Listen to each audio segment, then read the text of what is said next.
Sa atong pagkaymugso ng kalibutan, gikalawaan at ang daan sa atong suliran. Ang suliran mo'y kabahin sa itong inadlang panginabuhian. Aba na doon ay suliran nga dili mo mapasan nga ikaw ra. Nagkinahanglan kag katabang aron sa pagsulbad ni ini. Nagkinahanglan kag kahayag na mo'y mulamdag sa imong unahuna.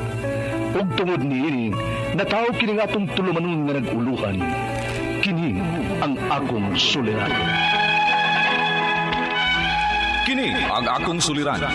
Mga minubong duwa nga matapos lang sa usa ka hugna. Mga kinutlog gikan sa mga suwat sa mga minahal namong tigpaminaw. Busa kung aduna kamoy suliran nga naggumon karon sa inyong galamhan. Suwata ka na og ipadala ning atong tulumanon. Kini ang akong suliran.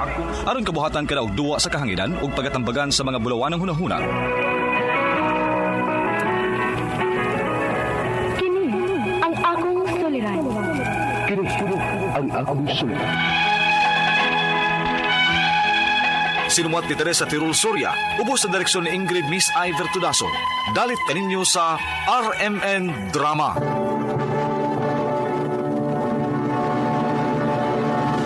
Recorded by X Thunder Gaming. Maayong adlaw kaniyong tanan nga nagpaminaw karon ning tulumanon. Kini ang akong suliran. Ilabi na kaninyo Dr. Rene Ubra ug Atty. Elaine Bathan. Ingon man sa mga artista nga maghatag og kinabuhi, dini akong suwat suliran. Ako si Arden, 30 anyos. Itago lang ang akong address. Punto legal kini nga akong suliran. Kabahin kini sa among sitwasyon sa akong kaipon nga akong igsuon sa papilang. Aron niyong hisabtan, ingon ini ang mga panghitabo.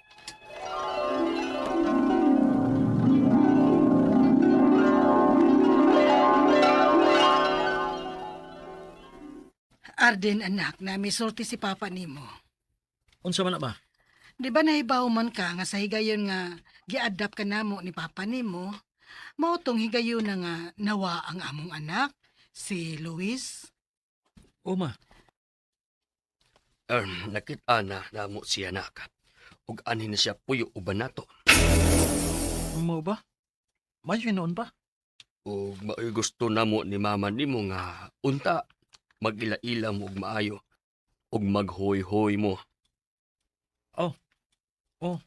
Ay mo kabala ka ma, pa. Akong paggaon ng ako manghod. Salamat anak.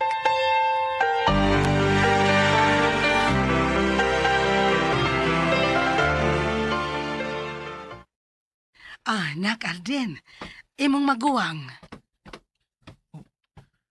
Kagwapa niya. Hello, kuya.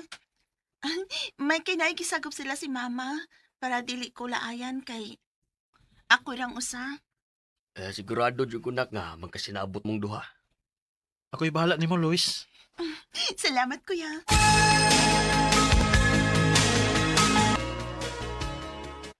Kuya, kuyogin niya ko, be. Ha? Asa man? Gusto ko masuri sa mga mall din, he. Ha? Sige, sige. Way problema.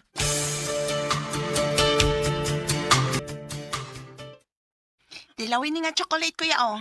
Muna akong paborito. Nga, ah. Sige ko no. Mm. Taon dag makauyon ba ko? Ah. Mm. Nami. Di ba? Ingon bito ko nimo. Kanindot niyong duhang tanawon. Dali ra kaayo mong nagkasuod. Ang kayo yun-uyunan naman ko ni Kuya Arden. Siyempre, pinanggagunti ka.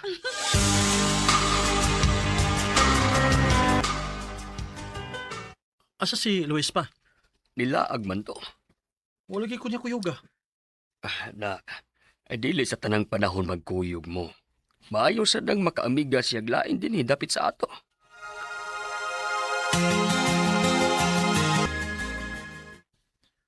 Naunsa man ko.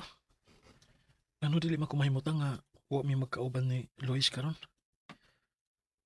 Ug murag dili naman ni inigsuon ang akong pagtan-aw niya. Sayop ni. Dakong sayop. Recorded by X Thunder Gaming.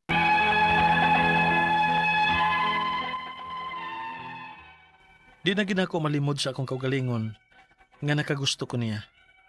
Ug wa gid mapugni ang akong kaugalingon. Nakatugan ko niya sa tinuod. Ug niya, Unta, dili ka malain sa akong gisulti. Ha? Nga nang malain man ko nga parehas man tao gipati. Pero nahibaw man ta nga sayo man di ba? Oo, pero kung buto na unaon, kung dili ka legally adopted nilang mama o papa, dili ramang gitay unsa, di ba? Luis. Unsa ka kung magtaban ta, kuya? Ha?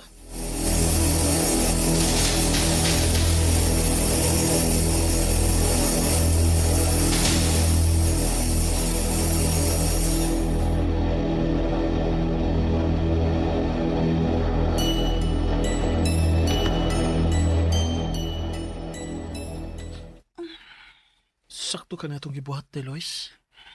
Kuya Artin, kung mawadang nagbili ang pag-adapt nilang mamag papa nimo, naibaw ta nga wag gisayop ning atong gibuhat, kay di ta kadugo. Luis.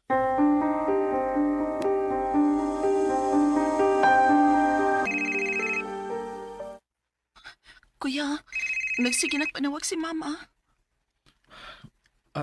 Ako'y tubag. Hello, ma? Pagkaan ni mong naong no, mutawag na ako og mama. Human ni mo gikidnap ang akong anak. Ma, sorry ma. Pero, amo maning kagustuhan ni Luis. Ikihata ka og kidnapping. Temani ka na. Ma,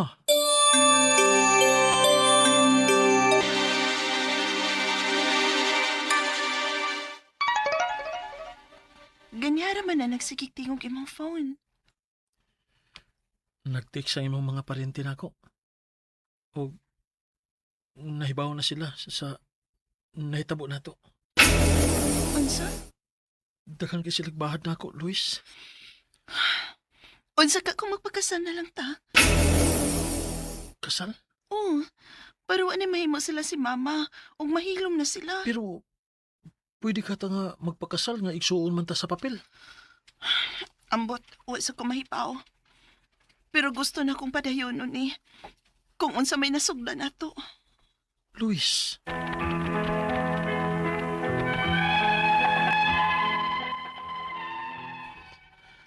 Paspas kayo ang panghitabo ug wa may magmahay sa among gibuhat. Ang gibarugan lang gyud namo nga dili mi kadugo. Ang ako mga pangutana mao kini mosunod. Unang pangutana. Gusto ming magpakasal sa akong igsuon sa papilang tungod lagi kay adopted ramang ko. Mahimo ba na? Ikaduhang pangutana. Legally adopted gyud ko sa bata pa ko. Ug karon nga nagkalibin kami sa tinuod nga anak sa nagsagop nako. Gusto na mong ipaway bili ang adopsyon nako. Mahimo ba na? Ikatulo pangutana. Nagtaban mi sa akong igsuon o gusto kong ikiha sa akong ginikanan ang nagsagop nako. Ikiha ko nilag kidnapping. Pwede ba na nga kagustuhan man niya ang pag-uban nako? Ikaw pa to katapusan. Daghan og bahad pinagi sa text sa mga parente sa nagsagop nako. Og nahadlo ko para namong duha sa akong igsuon. Unsa may angay namong buhaton? Palihog, tabangi og tambagi ko. Kini ang akong suliran, Arden. Mayong adlaw mga suking tigpaminaw kini si Attorney Elaine Bathan ug ako today ang muhatag ninyog tambag tubag solusyon kalinawan sa inyong mga pangutana mga problema na may punto legal personal mga pangutana nato sa tuang kapikas kabanay ka relasyon sa tuang kaugalingon sa tuang mga papilis kabtangan ug uban pa Attorney Elaine Tantengco Bathan to the rescue. Ako'y muhatag ninyog tambag ug tubag anang inyong mga legal nga pangutana mga medical, of course, my partner, Dr. Rene Obra, will always answer your questions. Busa, ipadana ng inyong suwatbe na atay email address, suliran_612@yahoo.com. Pwede sad, sa kini ang akong suliran official writers page. Pwede sad tanyo ipadas post office sa 3rd floor Jose R. Martinez Building, Osmeña Boulevard, Cebu City. Mika K. Rojo of Naga City, Cebu, and Solon Javier Salamat sa inyong padayon nga pagpaminaw. Thank you sa mga nag-like ug nag-follow nako sa Elaine Tantenco Bathan sa Facebook account. Please keep on liking and following, guys. And pagsubaybay pud mo no ang mga pwede po ninyo mapaminaw ang mga nagkalain-lain natong programa sa ato ang Facebook account. Salamat sa mga naminaw nato ron sa ilahang panimalay pinaagi sa ato ang radyo ug sa ato ang YouTube channel labi na sa mga kaigsuonan nato nga naas gawa. Salamat kay sa inyong padayon nga pagpaminaw nato. Letter sender si Ardeen. Di nato isulti iyang address, punto legal ang iyang suliran. Naani siya iyang kaipon o igsuon sa papel. Unsa man ning igsuon sa papel niya, no? Ang iyahang manggong murag naa ni siya, unsa man ni sila murag nakagusto siya, no? Nga og something nga murag naam siya murag ilang relationship nga naarabay na hitabo nila. So mao ni ang iyang pangutana. Igsuon sa papel tungod kay adopted siya. Meaning to say dili sila full blood. Meaning ilahang mama papa parihas pero dili siya biological nga anak kay adopted siya, pero kung ingon sa papel, I will assume na legal ang iyang dokumento, ang iyang birth certificate, iyahang mamagpapa o katong kang Luis, pareho sila, no? Og mamagpapa sa birth certificate. Kay gi-adopt man ka siya legally. So una, gusto ming magpakasal sa akong igsuon. Yang ingon, parenthesis sa papel, kay adopted ra siya, mahimo ba na? Okay, naamang gud tay gitawag na public moral o public policy. Kana manggong gi-adapt ta ba? Nya nahimo yung legal ang ato ang papeles. By law, dili by blood, by law. Ikaw, anak yun ka sa imong mamagpapa. Igsuon jud kang tibuok sa imong sa igsuon nimo nga anak sa imong mamagpapa by whether by blood or by paper, no? So, maski dili pa mo kadugo ang tan-aw manggod balaod ug sa atong katilingban sa community, igsuon mo. So, di gyud siya accepted, and these are void marriages by reason of public policy. Dili gyud pwede nga ang biological children and the adopted child, no, will marry each other. Sorry gyud kaayo aning bad news nako nimo, Andrin, pero di gyud mahimo, no? Kay dili gyud na sa family code. Ikaduhang pangutana, legally adopted man gyud ko sa bata pa ko ug karon nga nagka-in love ay di man gyud pwede love wins. Sa tinuod nga anak sa nagsagop nako, gusto namong ipawalang bisa ang adoption nako. Mahimo ba? I think kana pwede, no?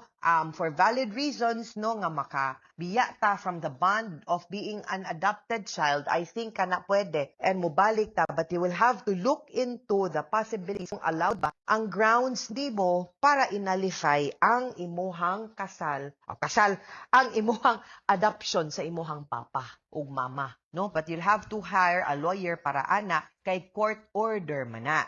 Ikatulong pangutana, na nagtaban mis akong igsuon o gusto kong ikiha sa akong ginikanan nga nagsagop na ko og kidnapping, pwede ba nga kagustuhan man niya ang pag-uban nako? Di man sana nimo pwede kidnapon ang imong kaugalingong igsuon, mahog og nang layas mong duha nga anak, no, sa inyohang ginikanan. Of course, I don't think the case will prosper. Pero pagkangan nga medyo kamong duha nasayop mo, nakapasakit mo sa duha sa inyong ginikanan, I think you should make amends. Di good. Sus, kalisod kong tambag ani da kay unsaon tamang nahigugma mampud mo unya. Ay, right love, wrong time. Unsa maning mga sitwasyon na ani, bawal na pag-ibig manggod ni, no? So, we'll have to weigh things nga. Kanang pinagtagpo, hindi man kayo tinadhana, guys. Di man gud ni pwede, dili man yun ni. So, kabaw gid mo nga sayop ning inyohang gibuhat. Sayop sa matas balaod, sayop gud even sa mata sa tao, no? Di man gyud pwedeng rasunan lang natong wa tuyo ang nahigugma mo. Maybe dili sa gyud para kamo, maybe the feelings or the emotions were just so high, but definitely under the law, di gyud siya allowed. Ikaupat ug katapusan, daghan nagbahad pinaagi sa text sa mga paryente sa nagsagop nako ug nahadlo ko para namong duha sa akong igsuon. Unsa may angay na akong buhaton. I will be very honest, no?